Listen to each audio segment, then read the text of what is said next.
ایک دفعہ کا ذکر ہے کہ حضرت موسیٰ علیہ السلام کو اللہ تعالیٰ نے حکم دیا کہ سمندر کی طرف جاؤ، وہاں 3 کشتیاں ڈوبنے والی ہیں۔ حضرت موسیٰ علیہ السلام فوری حکم الہی کی تعمیل کرتے ہوئے سمندر کی جانب چل دیے۔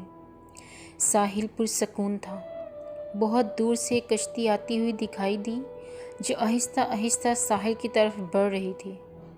ابھی وہ کنارے سے کچھ ہی فاصلے پر تھی کہ حضرت موسیٰ علیہ السلام نے آواز دی کہ اے کشتی والو، اللہ کا حکم آنے والا ہے، ہوشیار رہنا۔ انہوں نے جواب دیا، آپ جانتے ہیں کہ اللہ کے حکم کو کوئی نہیں ٹال سکتا۔ ہم تو اس کے بندے ہیں جو حکم الہی کے پابند ہیں۔ کشتی والے ابھی یہ بات کہہ ہی رہے تھے کہ اچانک ایک موج اٹھی اور کشتی ڈولنے لگی۔ سوار اپنے آپ کو بچانے کی کوشش کرنے لگے۔ اتنے میں ایک اور زبردست موج آئی اور کشتی کو اپنے ساتھ بہا کر سمندر کی تہہ میں لے گئی۔ تھوڑی دیر میں ایک اور کشتی نظر آئی تو حضرت موسیٰ علیہ السلام نے انہیں بھی خبردار کیا اور کہا کہ ذرا محتاط ہو کر آنا۔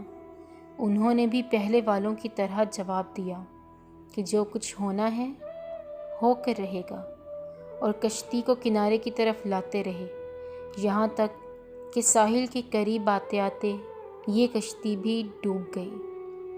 حضرت موسیٰ علیہ السلام اللہ کی حکمت کے بارے میں سوچوں میں کہ انہیں ایک تیسری کشتی آتی دکھائی دی۔ آپ نے حسب سابق اس کشتی والوں کو بھی نصیحت کی کہ دیکھو، اللہ کا حکم آنے والا ہے، اپنے گناہوں کی معافی مانگتے ہوئے ذرا محتاط ہو کر آؤ۔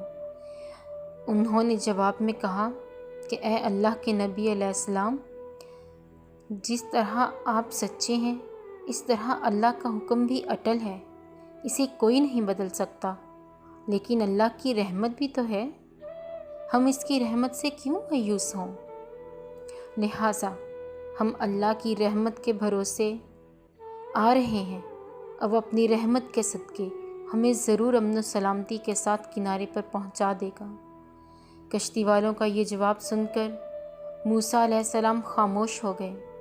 جب کشتی بحفاظت کنارے آ لگی تو اللہ کے پیغمبر سوچنے لگے کہ اللہ نے 3 کشتیاں ڈوبنے کا فرمایا تھا، 2 تو ڈوب گئیں، لیکن تیسری سلامتی کے ساتھ کنارے آ لگی، یہ کیسے بچ گئی؟ ارشاد باری تعالیٰ ہوا کہ اے موسیٰ، آپ نے سنا نہیں کہ تیسری کشتی والوں نے کیا کہا؟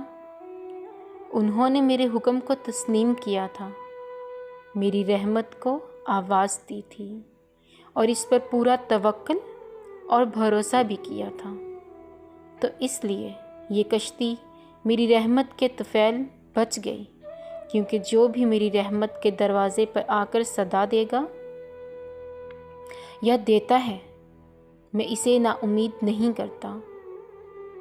اور حدیث میں آتا ہے کہ جب اللہ تعالیٰ نے مخلوقات کو پیدا فرمایا تو عرش پر لکھ دیا، میری رحمت میرے غضب پر غالب ہے۔